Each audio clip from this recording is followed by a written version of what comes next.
Well, good morning, Kia ora, Bula, good evening, a very, very late evening to my colleagues from the ICLEI Daring Cities team supporting us from Germany. A warm welcome to you all, and thank you for joining this very special edition of the Daring Cities webinar series. Over the last month or so, you would have heard through these virtual dialogues how cities and regions are showing bold, exceptional leadership in tackling the climate emergency, and often through global partnerships. Today, thanks to some of these partners, promises no different. Before we kick off, I would like to acknowledge the traditional owners of the land I'm joining you from, Nungabuja in Western Australia, and in doing so, I would like to pay respects to elders past, present, and future. Our webinar today focuses on small island developing states, or SIDS as I would refer to them throughout the session, that happen to be on the front lines of the climate crisis. And as you can tell from the images on the screen, this is often validated by the extent of urban challenges that these islands confront. I won't go into the details, but you can see from these visuals on the slide that we are dealing with extreme levels of vulnerability, which requires a desired response. Now, this session will build on some of those outcomes from top COP28, leading, of course, into COP29 and, of course, the elusive COP30, on using multi-level partnerships to achieve a more ambitious urban outcome in NDCs, or nationally determined contributions. As countries prepare to commit for more ambitious and inclusive urban outcomes as part of the next iteration of their NDCs, it's worth reflecting on what this ambition looks like for SIDS from a resilience lens, all right?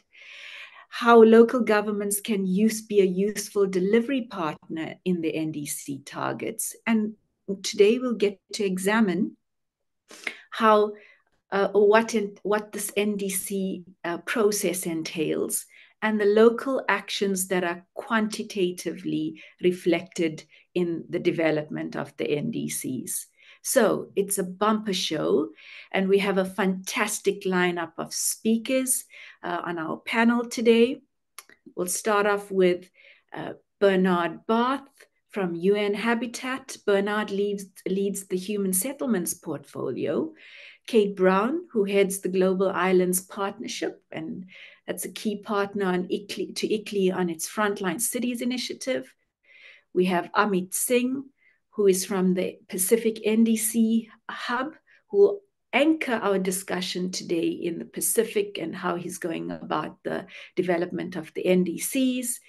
And last but not least, Steve Gawler, ICLEI Oceania's very own, who spent many years of his professional career immersed in Pacific work. And Steve's insights are always sobering when it comes to covering on-the-ground gaps and, of course, opportunities that accompany those.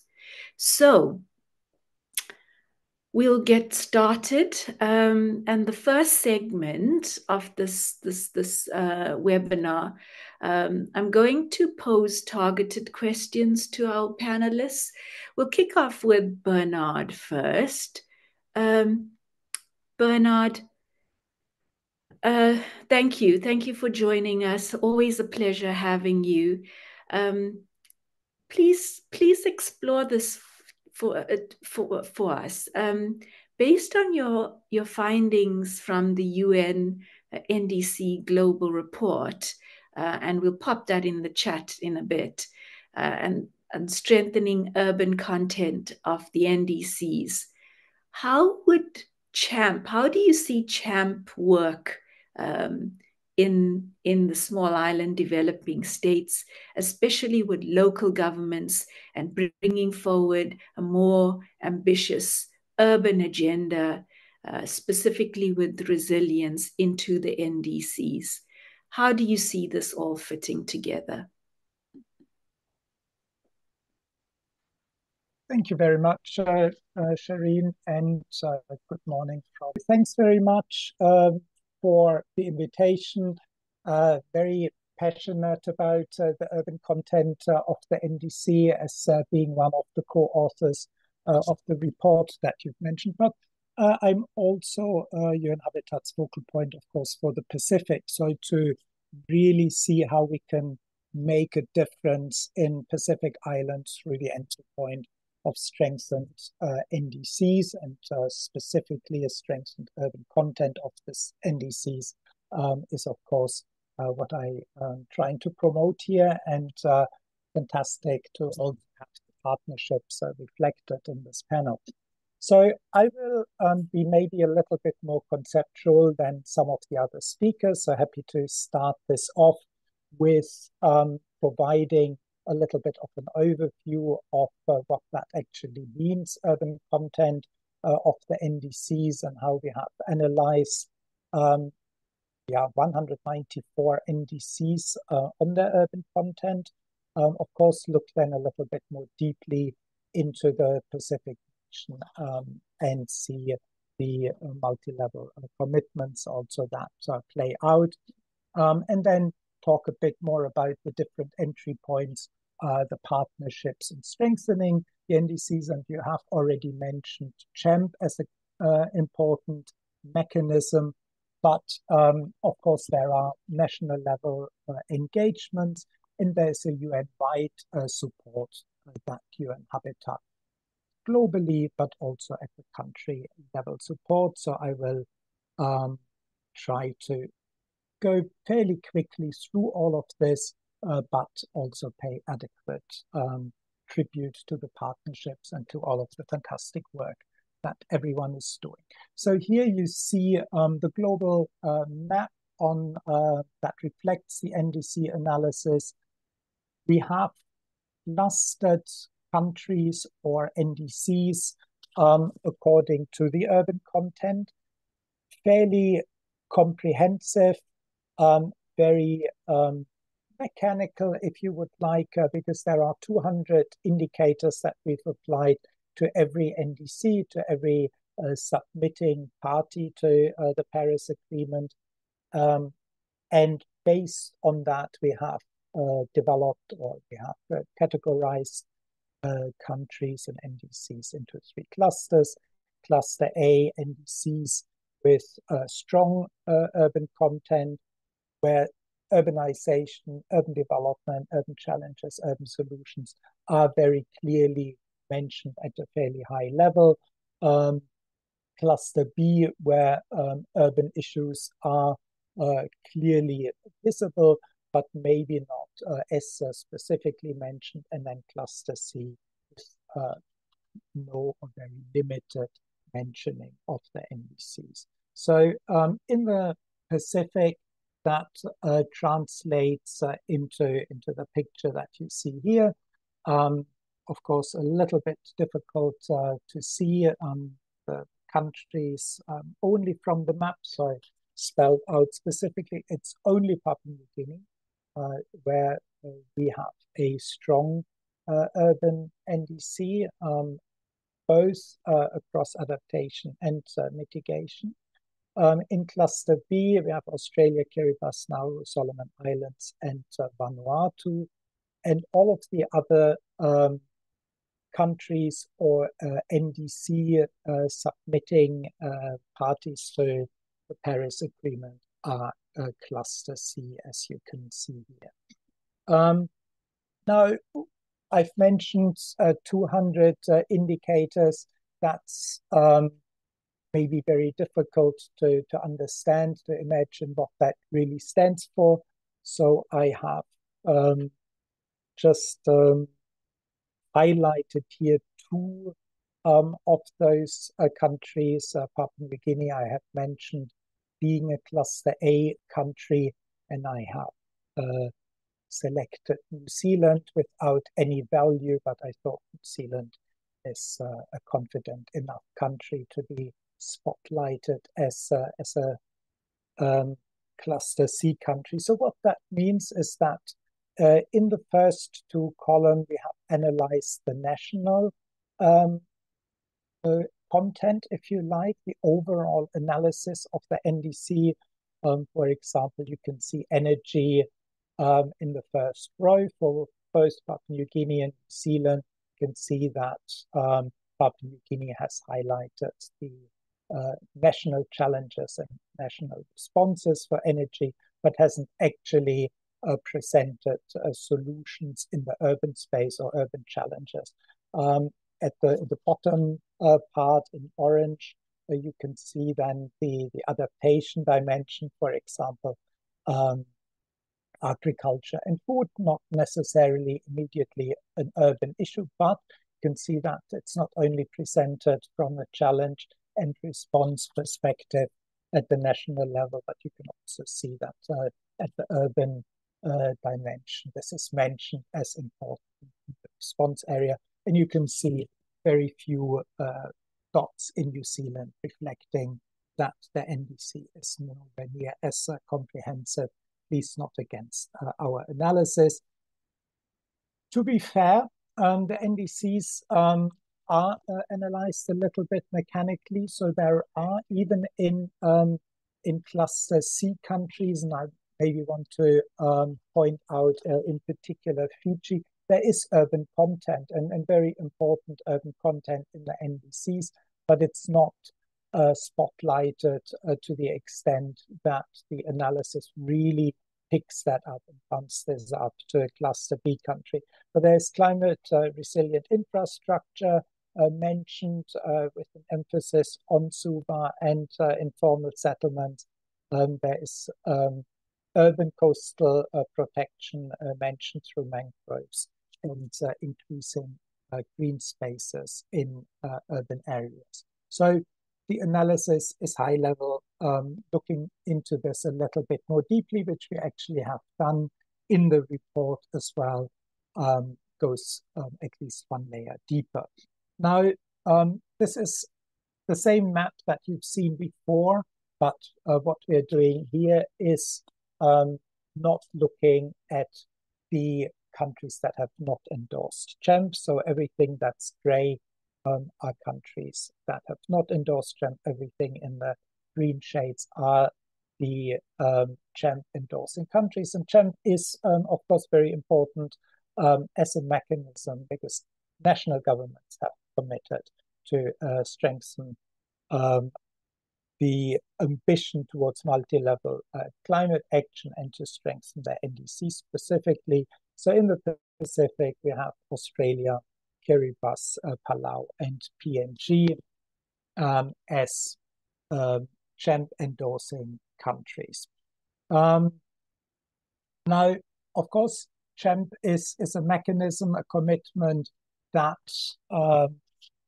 specific countries have committed to. It's important for us to strengthen the urban content of the NDCs across countries. We are promoting GEMP, we're promoting multi-level climate action at the highest level through ministerial meetings on urbanization and climate change at the COPs. And there's actually been a very strong showing of Pacific Island countries, in particular at the last COP. We're using, of course, this mechanism also this year for countries to update on their progress, but also to further advance the engagement of urban stakeholders in the NDC process and ultimately to strengthen the urban content of the NDCs. This is the UN engagement, the NDC 3.0 push. The entire UN system is asked by the Secretary General to engage. UN Habitat is playing its role in this, in the UN country teams. Most countries, UNDP is taking the lead on this, but of course we are taking the lead on the urban dimension through technical support directly to our member states. but also through a strong engagement mechanism of urban stakeholders, and of course engaging through this mechanism regionally. Here in this webinar is one of them. We have prepared a number of tools and more are in the making, and of course work with the UN and our partners at the country level. My last slide, this is just really to give a quick overview of the different entry points for our engagement. We want to engage through the UN. We are totally committed to champion the partnerships with GCOM and ICLE in particular to provide that support. The multi-level partnership is critical. UN Habitat as a UN agency, of course, has countries and member states as the entry point for making this happen.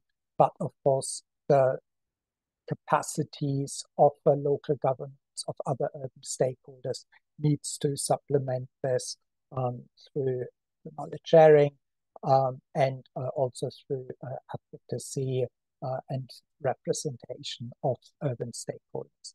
And I leave it here. Thank you very much. And back to you, Sharon. Thank you. Thank you very much, Bernard. And what a fantastic resource this is to keep referencing. Thank you for those compelling insights and a spotlight on the Pacific. And hopefully we'll close some of these gaps, with resilience and specifically adaptation, nature. Hopefully we'll achieve this with multi-level governance, with the multi-level governance that's required. And on that subject, that of multi-level governance, I'd like to now turn to Kate and find out from you, Kate, what you see are some of the gaps and opportunities with multi-level partnerships, and your perspectives from a global and your global islands partnerships perspective would be great. Over to you. Thanks, Sharon, and thank you so much for having us on this webinar. I think it's really important that we continue to bring these issues together, and so thanks to ICLE as well. But I also work on a number of global partnerships and initiatives, and we work with islands to help develop multi-level and multi-stakeholder partnerships through the Global Island Partnership, but also through our involvement in the Local 2030 Islands Network, which is an initiative to localize the SDGs and climate goals in islands. So I'm really happy also that we're a member of the Pacific Urban Partnership, among many other connections, because it helps us start making those connections between what's going on in the urban issue space and what's going on kind of in other spaces, in particularly in the islands. But I want to just, sometimes we assume that everyone knows what we're talking about with the SIDS, because I think some of my gaps and opportunities won't make sense if I don't talk about some of the issues that we see with small island developing states globally. But we're talking about the 39 UN member nations. So there are some others that are maybe another 14 that are observers to SIDS, but there's 39 UN member nations that have votes. And that have a set of common traits that include remoteness. So they're generally far from places. They're very small populations. So you have, some of the SIDS have populations of like 1,500 people up to Papua New Guinea, which has 8 million or so. And then they very strongly depend on ocean resources, rely on imports, have limited access to finance, and are vulnerable to climate change impacts. So some of what Bernard was talking about there kind of threads through this. And I think the really important thing why SIDS stuff needs to be part of like any conversation is that climate impacts are really affecting SIDS, including with more frequent and intense weather events, extreme weather events in particular, sea level rise and ocean warming and acidification. And on top of this, SIDS account for only 1% of global emissions. So there's large impacts, but its ability to really change things has been limited. But SIDS have also been very strong on advocating on the need for action on implementation. And even in NDCs, many SIDS have had quite a strong leadership role on climate action through the NDCs. And I think it's really important to recognize that. I also was recently in Antigua and Barbuda, where world leaders adopted the Antigua and Barbuda agenda for SIDS. And I think it will be really interesting actually to look at how urban issues thread through that. But that declaration also acknowledged that SIDS still remain a special case for sustainable development, and that's across all of the levels of governance in SIDS. And the declaration also recognized again, so this is only in May this year, that SIDS are uniquely vulnerable, but it also said that it doesn't mean that they exhibit weakness or lack potential, but it recognizes that they're disproportionately impacted in terms of physical destruction and non-economic and economic losses to a far greater scale than elsewhere. And that's really important when we think about the financing gap and the financing challenges. And in response, according to the Declaration of World Leaders, the international community has to assist such states in diversifying their economies and strengthening their productive capacity, and also looking at how the international financial architecture makes accessing concessional financing easier for states such as those. And I really encourage people to look at that. It's a very, very recent declaration. And so that helps us see what are recognized challenges for SIDS. But when we think in terms of gaps in multi-level partnerships, like across all sectors in SIDS, there's a lack of capacity to address any of the issues, including technical capacity, financial capacity, and really just the human resources required at all levels. And in some SIDS, these capacity gaps are dealt with by building regional capacity. It's why you see the existence of a lot of regional organizations like the Secretariat of the Pacific Community or SPREP or CARICOM, Indian Ocean Commission, or the Organization of Eastern Caribbean States in the Caribbean. These backstop the capacity gaps, but are not fully the solution. One other thing to note is that they do not generally focus on multi-level partnerships. And quite often in SIDS, you don't see specialized capacity in the region, in local or subnational government in these regional organizations. And to me, that's a gap that can be really built upon. How do we start fostering that in the regions, in these technical agencies? SIDS have also been advocating for increasing capacity, in particular finance capacity, to address climate change for decades. And these have become more urgent through Antigua and Barbuda, and there's the focus on the upcoming climate COP in Baku. And it's not really just about the amount of money that's important, it's about the ability to access it at all levels, from the national government to local governments and local communities. There's significant difficulty in accessing climate finance, particularly at the local level, for some of the reasons we talked about before. And as well as that, SIDS have been arguing that current climate finance really addresses mitigation and adaptation, leaving loss and damage not adequately funded. And so there's a need to emphasize a strong connection between loss and damage climate finance and highlighting the disproportionate impacts they endure. So the SIDS advocacy on those issues is about securing the necessary funds, and that's really for implementation at all levels. And the reality as well is that SIDS have major debt issues in at least 40%. So they have a really difficult ability to invest in resilience, climate action, and sustainable development at any level, which impacts kind of what action can actually take place. They also know many SIDS are middle income countries that don't qualify for concessional finance. And as we heard before, they're very vulnerable. So those are all kind of issues that impact every multi-level partnerships. And I think the other thing is around fragmentation, which is a huge issue. As a partnership that works with multiple governance levels, we can see there's a lack of coordination and alignment at and between different levels of governance, which leads to duplication of effort, inefficient use of resources, and missed opportunities for synergy. Some islands, like Samoa, have worked really hard to address this issue and to have better oversight of how partnerships align to their national strategies and to push for more coordination. One other observation in terms of gaps is really around data. and there's lots of new data initiatives, and we heard a little bit in Bernard's presentation about data. There's a new SIDS data hub coming out of Antigua and Barbuda, but the perennial issue is really around the lack of consistent data collection and the monitoring system, so it's hard to actually track progress. So this is an area where I think fragmentation, lack of coordination across the scales at island level are really a concern. And then also, what is the connection between existing and developing measures and reporting processes, including for the NDCs, the voluntary national reviews, voluntary local reviews, which are more local level. And we're seeing more of those in SIDS, and the monitoring framework for the SIDS process, which is being developed. Sorry. And there's a new process underway with the global biodiversity framework. So there's just cascading levels of processes. And we need to connect the dots on this data and measure progress. But in terms of opportunities, I think there's a lot. We need to strengthen resilience in SIDS at all the levels. And we can do that through enhancing regional, national coordination between national, regional, and local governments.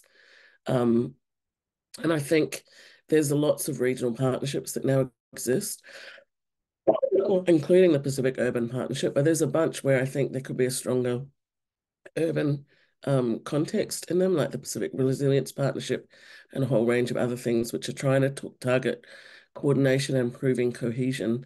So I think there's a huge opportunity there around coordination, but we also need to invest in capacity building programs for local governments and communities to empower them to take a more active role in climate governance and in addressing their issues effectively. And I think this includes incorporating Indigenous and local knowledge as much as possible into things like the NDCs and addressing the issues around coherence and cohesion. I think finally, trying to look at how you enhance cooperation between SIDS through peer learning and communities of practice, as well as South-South cooperation is an important opportunity at all levels. So in our work in Local 2030 Islands Network, we're just starting a new community of practice on green growth partnerships, which is really trying to help mobilize those types of partnerships which are multi-sectoral, multi-level, and which will build off what was being learnt and help islands that want to be more engaged in that through the development of their own green growth partnerships, which incorporate climate action. And we have about 10 initial islands that want to be engaged in doing that. And we have another range of other communities of practice that we find very successful that are linking local to global, including on sustainable and regenerative tourism, energy, water, and data.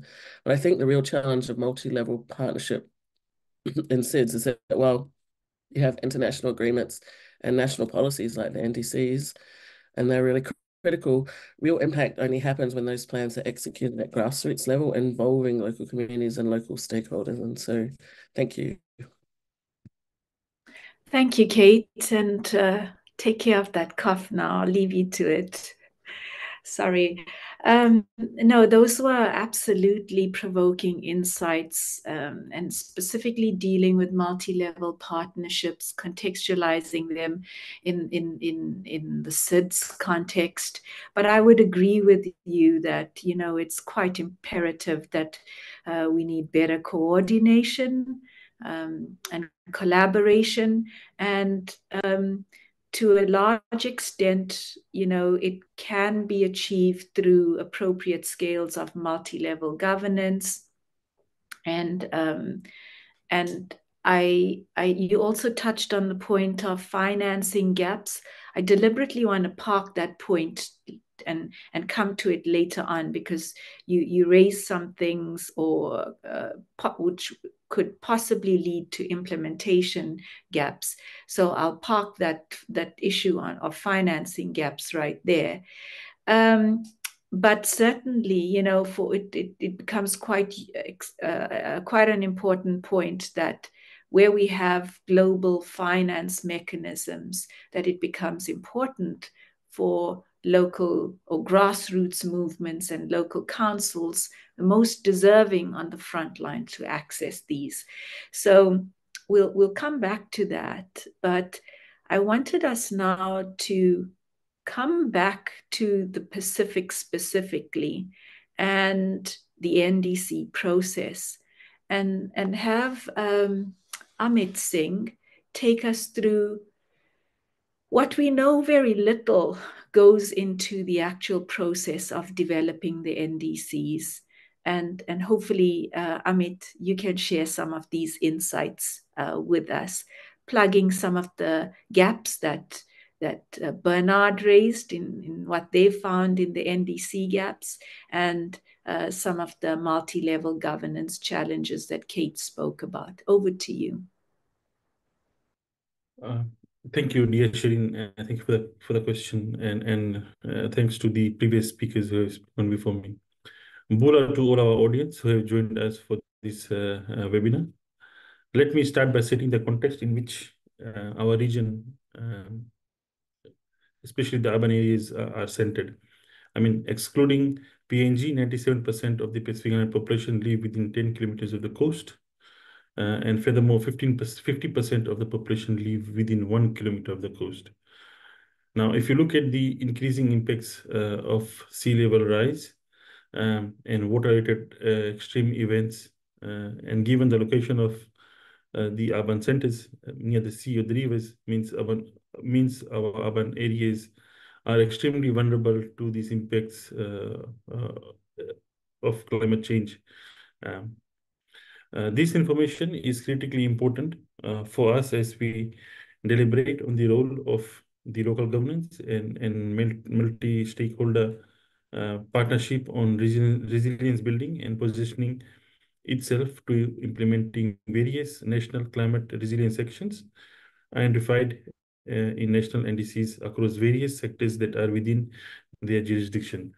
Moving forward, we see that Pacific Island countries, and given the nationally determined nature of the NDCs, we see various levels of uptake by peaks on urban resilience in their nationally determined contributions. And as illustrated earlier by Bernard, it shows that several Pacific Island countries have incorporated a specific action focusing on urban areas, although the scope and the detail vary by country. And it's the nationally determined nature of the NDCs, the process associated with including various components of this in the NDCs. Now, if you look at this into more detail, we see, for example, in Fiji, and this has been highlighted by Bernard earlier on, Fiji's NDC includes plan for sustainable urban development through improved infrastructure, energy efficiency in buildings, and disaster risk reduction strategies. It also emphasizes urban water management, enhancing coastal defenses to protect urban areas from climate impacts. If you look at the NDCs of Samoa, you'll see Samoa NDCs outlines urban resilience measures that include upgrading urban drainage systems and enhancing the resilience of urban infrastructure against extreme weather events. Similarly, if you look at, for example, the NDCs of Vanuatu, you'll see Vanuatu's NDC highlights the importance of urban planning that incorporates climate risk assessment, particularly in coastal urban areas that are highly vulnerable to sea level rise and storm surge. Collectively, these NDCs reflect a growing acknowledgement that urban areas, while small in scale, are vital to economic and social fabric of Pacific Island countries. And out of the 14 Pacific Island countries that have submitted NDCs, approximately 10 have included specific urban actions or broader resilience measures that impact the urban areas. Coming to the second part of the question, which was on how we can reimagine the blueprints of resilience in NDCs, given the issues that SIDS face. I would say, given the challenges faced by small island developing states, reimagining resilience in NDCs requires a more holistic and integrated approach. And we here at the Hub have been central in assisting the countries in integrating and refining the NDCs to better reflect the national realities, including urban resilience. Some of the key actions that are undertaken, to integrate urban resilience in the NDCs include integrated approach. So across the NDCs, Pacific countries have identified the need for integrated approaches that combine climate adaptation with urban development. And we have, for example, integrated nature-based solutions in the NDCs, including mangrove restoration, coastal protection, amongst other strategies that are commonly outlined by the countries in their NDCs. The second and most important one is finance, collaboration and financing. Multi-stakeholder collaboration is a recurring theme with many regional NDCs calling for enhanced cooperation between governments, communities, and international partners. The need for additional and new accessible climate finance dedicated to urban resilience is also a critical point, with countries like Fiji and Vanuatu advocating for more targeted funding. But the data shows that while specific urban actions are present in many Pacific Island NDCs, there is room to strengthen these efforts further. Reimagining resilience involves not only expanding the scope of our action, but also ensuring that they are fully integrated into broader climate development strategies. The support that we provide from the hub to other international partners remain crucial in realizing these ambitions of the Pacific Island countries and in terms of implementing the NDCs. And I'll stop here for the first part. Thank you. Thank you, Amit. Thank you very much. And it's good to see that some of these urban dimensions are making its way into the NDCs, which historically has had a very mitigation focus.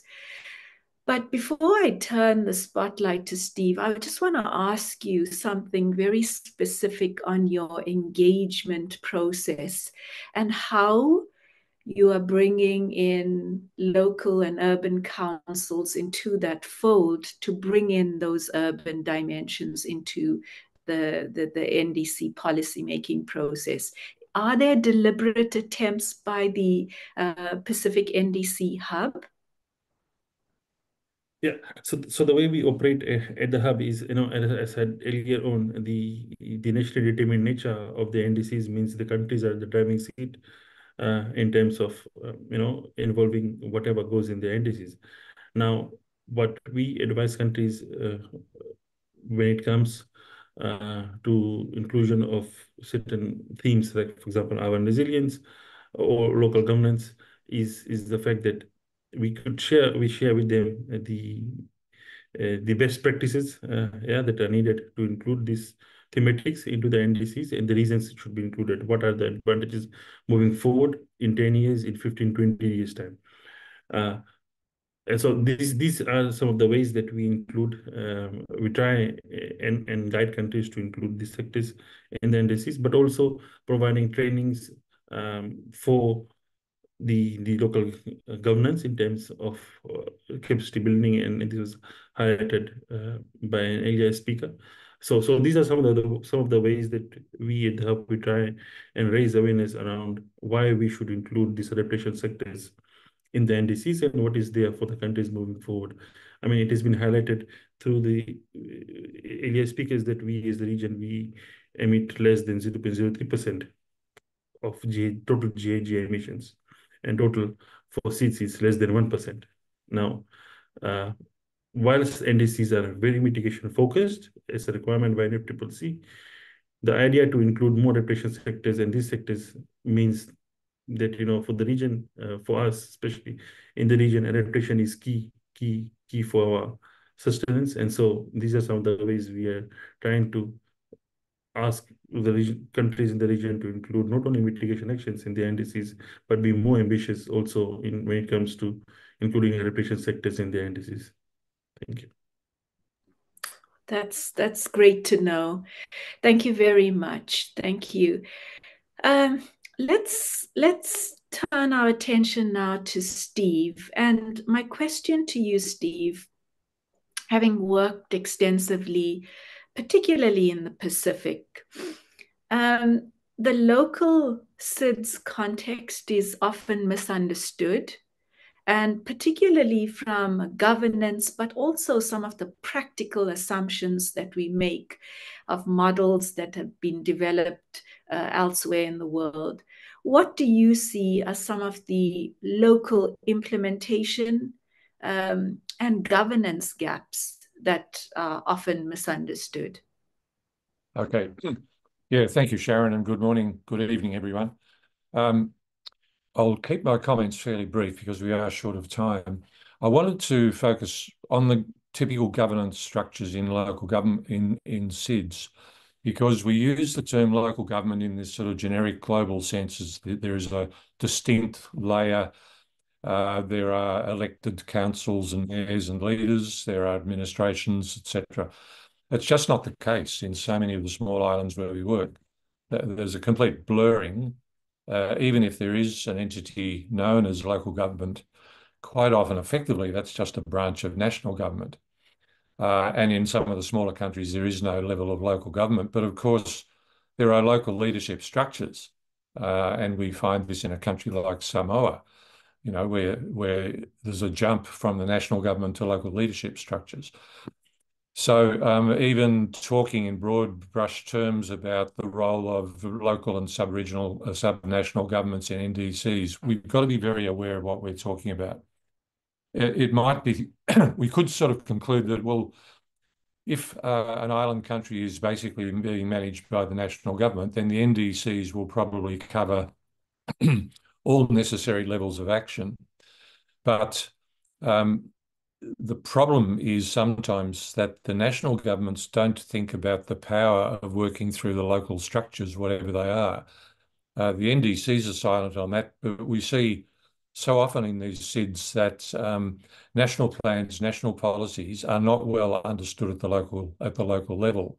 There's actually a disconnect quite often, and some of the countries where we're working, we're often quite surprised and even shocked that the local level of government doesn't know what the national government is doing, doesn't have access to some of the plans and the data, and data access at the local level is a really critical example of that. So I think we need to be really careful about that. We've touched before on access of finance at the local level, and the understanding of national plans and projects at the local level is often lacking. The second one, it always intrigues me that we're talking about countries with tiny populations. And I think what's often not recognised is that the urban centres are often under immense population growth pressure. And in fact, the population densities of some of the towns in our SIDS are among the highest population densities in the world. So we already had this really critical situation of huge population growth stress, and the overlay of climate and disasters is where we need to be focusing our attention. Last point I wanted to raise, we talk about adaptation and mitigation, and you know it's generally agreed that adaptation is a very high priority in the islands, and perhaps mitigation a lesser priority. But I think we're oversimplifying mitigation, because mitigation can be reducing emissions, of course, but it can also be transition to renewable sources of energy, and that is a critical issue in the SIDS. Reliance on expensive, dirty, polluting imported diesel fuel for generating electricity, etc., is a huge problem for the SIDS. And it's urgent that they're able to transition away from that dependence to their own local renewable energy systems, which need to be reliable, sustainable, and affordable. So I think that we need to see far more of that in the NDCs as well. So I'll leave it there, Sharon. Thank you. No, thank you. Thank you, Steve. And those are very important reflections. I would concur on that point, that often, as much as we focus on resilience, I think that the mitigation elements cannot be oversimplified or ignored. There's certainly a co-benefit from an access to energy perspective, dealing with energy poverty, all very important to deal with what Kate mentioned as far as them tackling, SIDS tackling things from an SDGs lens. So it's quite important also that we take care of the energy and mitigation elements along with us. Well, all of this does, at the end of the day, depend on how much finance we have available and the mechanisms to raise this finance. Kate, I would like to pose a question to you as to whether you see loss and damage as a blueprint for getting some of this implementation going. And particularly, I would like for you to maybe focus on how local communities and councils can be, a forerunner in the loss and damage agenda. Wow, easy question. Oh, thank you, Sharon. Sorry, so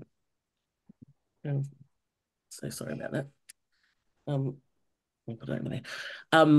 So on loss and damage, yeah, I think the critical thing, even for the loss and damage agenda on the finance side, is having, the process of updating the NDCs, that we see local communities and local governments actually a very strong part of the NDCs, because I think that's a great blueprint for thinking about the climate finance space.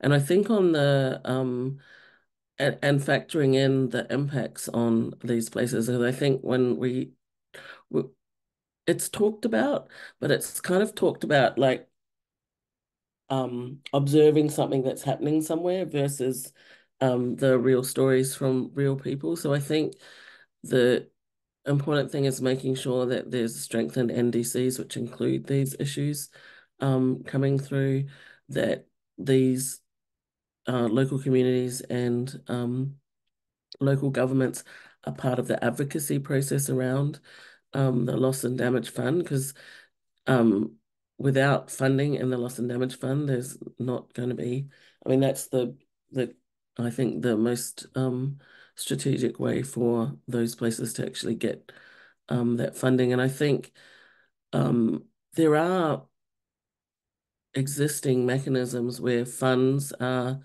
going out to local communities and local government things like but they've traditionally been in different sectors. Like in conservation, there's a lot more than there were like even 5 or 10 years ago, national conservation trust funds and regional conservation trust funds that are now dealing with climate, not just conservation. So I think more recognition, as we see also through the NDCs, that addressing some of these issues is not a single sector issue. It has to incorporate all these other elements.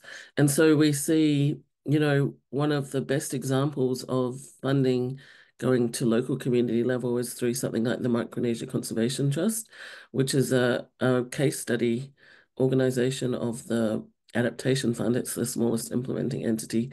And so building on some of the successes of where you can see actual money moving at scale into places, I think it's going to be really important. So strengthening the strategy, continuing the advocacy on loss and damage, and having those voices to the international community, not just from the national level, but from other places. And I think the Pacific and Caribbean have been very good at that, of bringing those local examples into the climate space.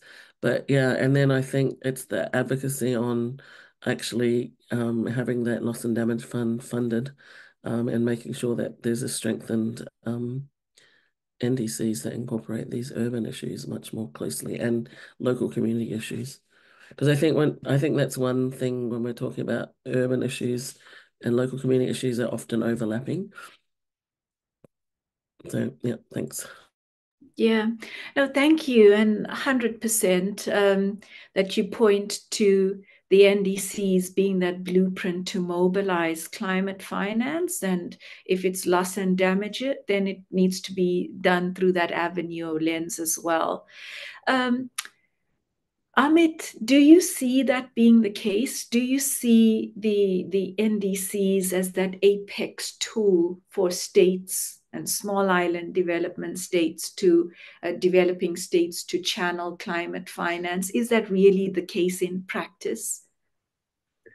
Yeah, thank you, Shane, for that. Yeah, I think it is in my intervention. After this, I'll discuss how we at the hub are trying to tap into the finance to implement NDCs in the region by developing something what we called NDC investment plans. And so, before I go into the details of that, let me start by constructing this with the global negotiations and most importantly, the new collective quantified goal, the NCQG. Now, if you look at the new collective quantified goal on climate finance essentially has been the central topic of global climate negotiations, and we call the COP in Baku is the climate finance COP, highlighting the urgent need to scale up financial support to developing countries and especially, to small and developing states. During the St. Petersburg dialogue earlier in the year, developed parties emphasized that unlocking climate finance hinges on the ambition of NDCs and presence of clear investment plan. Now, what this means is that what essentially they were saying was that for them to mobilize funds, there needs to be more ambition in the NDCs, and those NDCs needs to be somewhat like costed or have like be like a development plan for the countries to implement. You know, looking at the outcomes of the St. Petersburg dialogue, one could see there remains a huge divergence between the developed parties and the developing parties regarding the scale and the nature of functional commitments to the region and climate finance overall. Now, coming back to the role of NDC Hub or an institution like NDC Hub in trying to support the members in mobilizing this climate finance. So what we have done is that we have been pivotal in advancing the NDCs of Western countries by helping them develop what we call is NDC investment plan and project pipelines. So this work has been instrumental in aligning national climate goals and actionable strategies to attract and utilize climate finance effectively.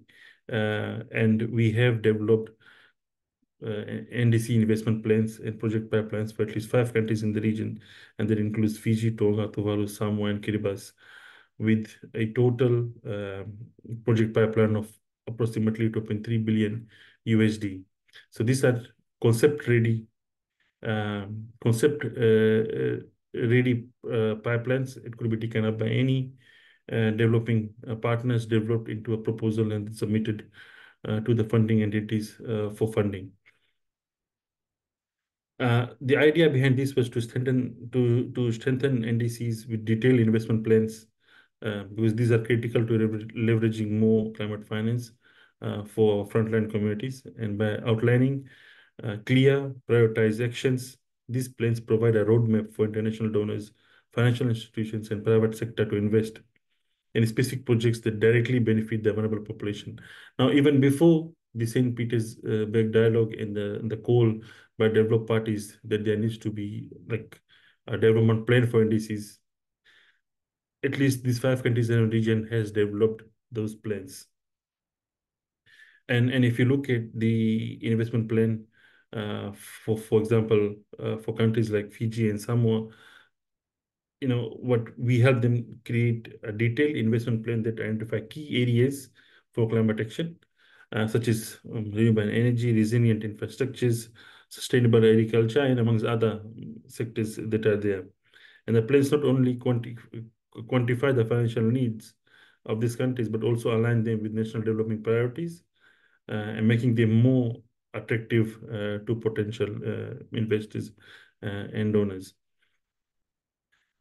I think when it comes to the outcomes of the St. Petersburg dialogue, the outcomes from the St. Petersburg dialogue underscore the necessity for NDCs to be ambitious, and that's what they have asked for, with clear and actionable pathways for implementation. And having instrument like, for example, investment plan and project pipelines provides that much needed, let's say,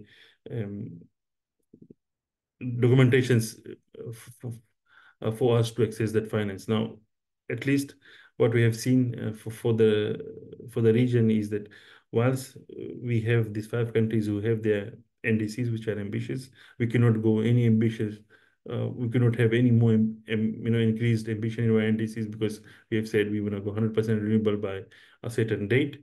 We have NDC investment plans. What the countries are asking for is where's the money, and that's what we need. Now, whatever you asked for, we have provided. It's time to mobilize that finance that would be needed to implement the NDCs, and trying to make difference in the lives and livelihoods of people who are in the front line in our part of the world. So thank you. Thank you. Thanks, Amit. Those are great points that you've made. And I mean, I agree also that, it would be imperative if we do this, then we cost these urban indicators with project pipelines and mapping out of bankable projects. And of course, if that's to happen, then, local and urban councils become key. Very quickly, Steve or Bernard, if you can take this, how do you see this in being stuck in this constant lull of planning? Because we really need to see implementation, and councils are being frustrated at a local level with a lack of actual implementation. How do we avert this thing of being stuck in a constant planning mode?